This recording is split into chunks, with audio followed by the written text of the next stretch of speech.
The farm was going backwards. There just wasn't the income to keep the farm maintained. It was very, very tough.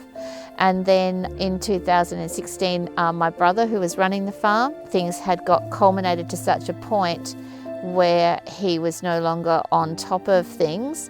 He was finding it extremely difficult to continue, and unfortunately he suffered a major heart attack and passed away. He was only 49 years old. That left my mum here, and I left my job and came back to look after my mum and to run the farm.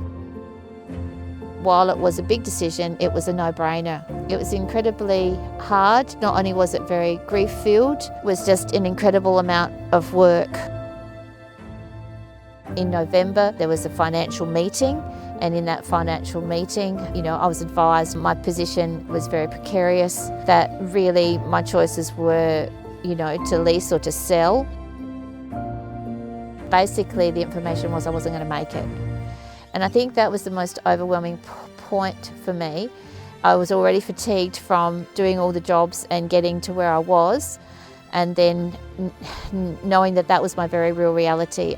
It was just that intense fear of losing everything and not being able to keep it together. I've got my mum to look after as well, it's not just me. And that was the moment that I reached out to the rural aid, to the counselling. Today I continue because I'm years away from actually getting the financial flow that I need. I found that my time working with my rural aid counsellor very beneficial, like just to help break down those overwhelming feelings. It's hard to speak about the things that scare you the most. It's quite overwhelming, and I found that the rural aid counsellor was so supportive and gave freely of her time, and the fact that the service was free. If there was a charge, I wouldn't have been able to access it. At times during the process, it was coming down to breaking things down into small segments. I would do 3 things in the day, and I'd try to do something for the farm, something for my mother, and maybe something for myself. I think it's really like the first rule of first aid. You have to look after yourself.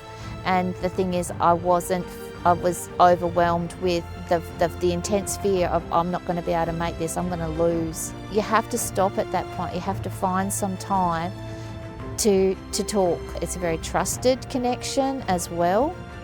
We are the biggest gamblers, and we're taking risks all the time. We may not be aware that we're shutting down in our relationships, or we're switching off, or we're, starting to feel angry about things and that things aren't going the way that we want them to go.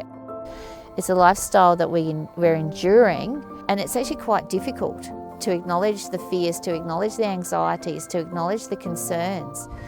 It takes a lot of courage to make that phone call, but it's well worth it if you do.